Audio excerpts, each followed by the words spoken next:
All right, we are here with Miss Lyn Ulbricht, The legend Ross herself. Ulbricht's mother. Worked extremely hard trying to get her son out of prison, which happened at the beginning of Trump's presidential term this past year. Yeah, Lyn, so good to meet you. So good to see you. Give the mic to her. Yeah, first, though, I want to say congratulations on Ross having a kid. That's amazing. Well, yeah, getting him, but yeah. The first time. Yeah, so yeah, it's a bit heavy, but I was you can. expecting it. There we go. Yeah, I had given up on that, Yeah, was that shocking news to the family, or was that expected? Well, once he was out, he was married, Yeah. then we were, in high hopes. Yeah, that's So awesome. It's very, very exciting. Yeah, I saw that on Twitter the other day, and Yeah, I know. we were all very happy for him. Yeah, That's thank you. very, very cool. Yeah, how does it feel to be an upcoming grandmother? It all feels like a miracle, honestly. That I felt like the odds of him being free were so. I always had faith, and I was never going to give up. But it feels like a miracle. It really does. Yeah, I can imagine. Yeah. The odds just seemed extremely stacked against you. But that just shows that we can't give up. Yeah.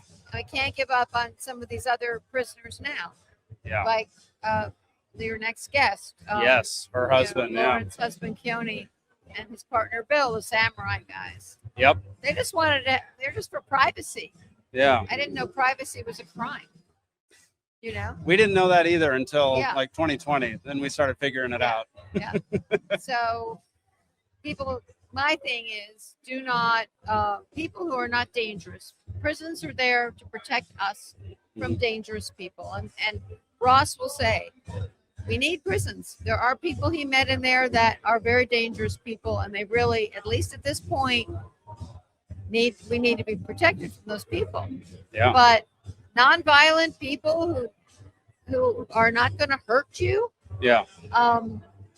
why are we spending billions of dollars to keep them in cages? Yeah. No It kidding. seems really like a throwback. It's like the dungeon system. Couldn't we come up with something better in the 21st century than dungeons? Right? Seriously, it's the same philosophy. It of really correction. is. Yeah. And one of the things I'm doing is Mothers Against Cruel Sentencing to call attention to this, because it's not American. It's actually a violation of the 8th Amendment of the Bill of Rights, which prohibits cruel and unusual punishment. And even sentences that are not exorbitant, like Ross was a death sentence, essentially. Yeah. Lauren's husband, Keone, and his partner, Bill, he got 5 years. But 5 years out of their life is impactful. Yeah. They want to start a family. They want to have a life together. And he shouldn't be there. Yeah, and you don't know how long that is actually going to be in comparison to your actual life, because no one knows how long they're That's going to true. actually live. So That's a very good point. yeah. So like, what percentage that might be, who knows? But it's too much, no matter what it is. Right. We watched you for 13 years running around and helping your son, and you're still out here doing stuff. So Yeah. can you talk a little bit more must about be. what you were just talking about, the Mothers Against? Yeah. Well, what happened was I just kept hearing from other people, and mothers especially, but others whose kids were, it's just too much. These sentences are too long, too punitive. And so I just can't forget about it. So I am trying to shine a light on it, talk about it, and have people understand what's going on in our country. It's not right. It's unconstitutional, and it puts us all in peril. Yes. Because it could be any of us, really. That's the thing. Yeah. That's something that you, like, as libertarians, we try to tell that to people. Like, it could be you, even though they say they're doing nothing wrong. Like, they arrest people who are doing nothing wrong all the time, and like that's not unheard of. 3 felonies a day is that book. 3 felonies a day. Yeah, we reference that quite a bit. Yeah. Nick, do you have a question for her? Oh. So are y'all just handling cases having to do with crimes with Bitcoin or cryptocurrency, or are you guys handling other types of crimes that have, gross and unusual punishment?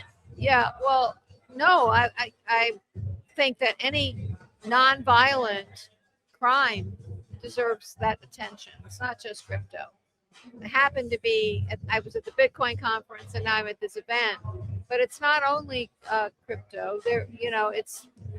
I learned about a case of a man who got a life sentence for stealing 2 jackets.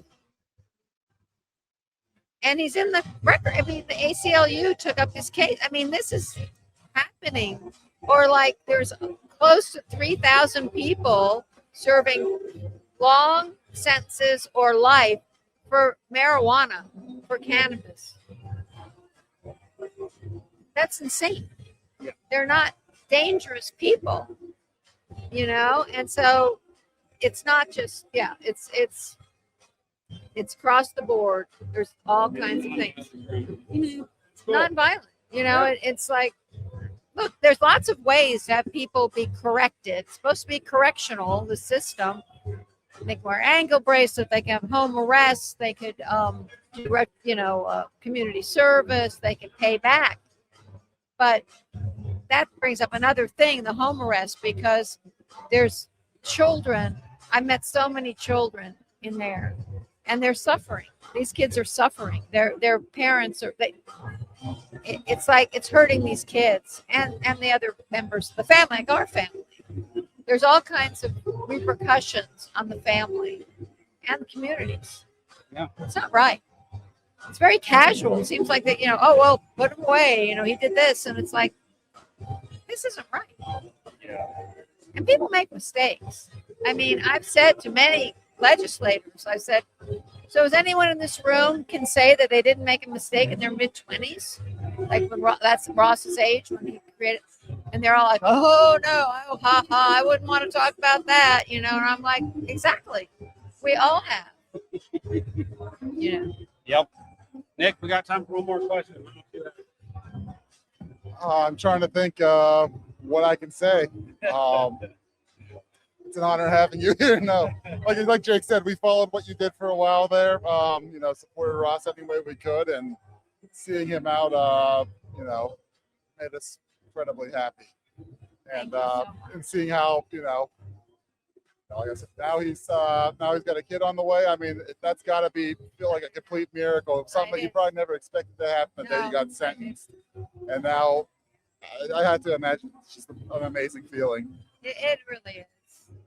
And it gives me hope. I mean, it's hope for others as well, Yeah. One more question. What is Ross's attitude like these days? Well, he's so happy to be free. And he doesn't take it for granted. He's very, he's very appreciative. He's so grateful. He's kind of cocooning. He's living, he's living a quiet life. Yeah. And kind of, getting used to it all. Okay. And appreciating it. But yeah, it's good. He's very happy. So I imagine it would make a lot of people very bitter and angry and not okay. So it's good to hear that he's like doing that okay. At all. Yeah. No, not at all. Yeah. Yeah. I saw him at Bitcoin conference last year, and he seemed great right off the bat. Yeah. Yeah. So that's good to hear. Yeah. Well, Lyn, I really appreciate you sitting down with us for a few minutes. Absolutely. Thanks for having me. And keep doing what you're doing. We'll keep watching and appreciating it. Thank you. Absolutely. Let's help those other guys. Heck yeah. You talk to Lauren next. Yeah, yeah, we're going to get her on in just a second. Yeah, all right. Right. Thank you very much.